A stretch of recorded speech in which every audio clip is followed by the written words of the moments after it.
సరే, ఒక విషయానికి వస్తే నాకంత పెద్దగా తెలియదు. ఈ డ్రగ్ మహమ్మారి అనేది మనల్నే కాదు, అసలు యావత్ దేశాన్ని, ప్రపంచాన్ని నాశనం చేస్తుంది అనే విషయాన్ని మనం గ్రహిస్తే దాని గురించి ఆలోచన వస్తుంది అనేది నేను అనుకుంటున్నమాట.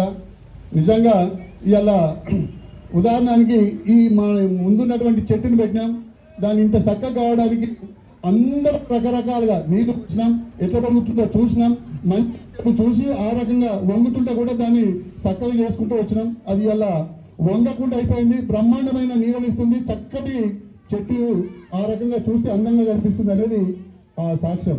అంటే నా మనసులో అట్లా అనిపించింది. ఇలా మన విషయానికి వస్తే మనల్ని చూసే వాళ్ళు లేకుండా పోతుంది అనేది నేను అనుకుంటున్నమాట. ఏంటి అంటే, మనం చిన్నగా ఉన్నప్పుడు మన అమ్మ నాన్నకున్నటువంటి బంధుత్వం, ప్రేమ ఇలా నేను నా కొడుకులకు చూస్తే చాలా వ్యత్యాసం ఉంది అనేది ఒకసారి మీరు గ్రహించాల్సిందిగా విజ్ఞప్తి చేస్తున్నాను. చూడండి, ఒకసారి ఆలోచించండి. ఇలా మన పిల్లల్ని అందరూ చదువుతున్నారు ఇంగ్లీష్ మీడియము, నా పిల్లల్ని కూడా చదివిస్తా ఇంగ్లీష్ మీడియం అని ఇంగ్లీష్ మీడియంలో చదివిస్తున్నాం. నేను దాన్ని వ్యతిరేకిస్తలేను. మనకి ఇంగ్లీష్ రాదు, వాళ్ళు చదువుతున్నా లేదా తెలియదు. అయితే ఇక్కడ ఏమవుతుంది అని అంటే, సొసైటీ అంతా ఎక్కువ శాతం అట్లే అయిపోతున్నారు. ఎట్లా ఇలా 100 మందిని యువతను కింద మనం పిలిచి పరీక్ష చేస్తే ఎట్లుండడానికి కమలాకర్ రెడ్డికి ఇచ్చి ఎంక్వైరీ చేయమని చెప్తే 65% పిల్లలు మనం చేయి దాటిపోతారు. ఎవరు అయ్యకి ఇనరిగా వాళ్ళు తల్లి చెప్పడం నీకు తెలియత్తియే, నీకు తెలియత్తియే, నీకు తెలియదే అనే స్టేజ్కి వెళ్ళిపోయింది.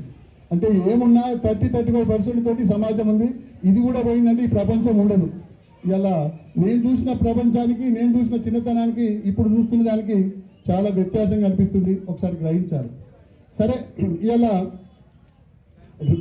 డ్రగ్ అన్ని రకాల మద్యము కూడా ఒక డ్రగ్గే నా దృష్టిలో. మీ దృష్టిలో కాకపోవచ్చు, నా దృష్టిలో అది కూడా ఒక డ్రగ్గే. అంటే ఈ డ్రగ్ సర్వనాశం చేస్తుంది, మనం గ్రహించుకోలేకపోతున్నాం. ఇలా పిల్లలను మనం బయటకు పోతున్నాం, తీసుకుపోతలేము. ఇలా గుడికి పోతున్నాం, తీసుకుపోతలేము. ఇలా పెళ్ళికి పోతున్నాం, తీసుకుపోతలేము.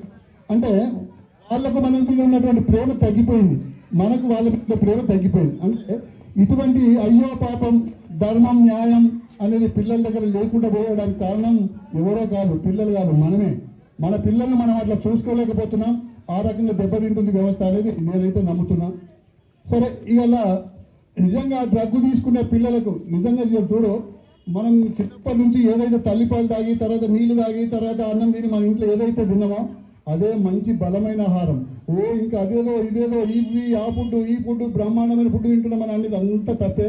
మన ఫుడ్కి అది మనకు అది అలవాటు అయిపోయింది. మన చిన్నప్పటి నుంచి అదే తింటే బాగుంటుంది, అదే ఉంటే సరిపోతుంది. కానీ ఇవాళ రకరకాలుగా ఆయన వ్యసనాలకు అలవాటు పడి ఇవాళ ఇదే డ్రగ్కు అలవాటు పడితే వాళ్ళకి జ్వరం వచ్చినా ఇక డ్రగ్ తప్ప వేరే మందే పనిచేయదు. నిజంగా చూడు, ఒకసారి ఆలోచిస్తే వాళ్ళ పుట్టే బిడ్డలు కూడా అంగవైకల్యమే పుడతారు. అది గ్రహించాలి మీరు.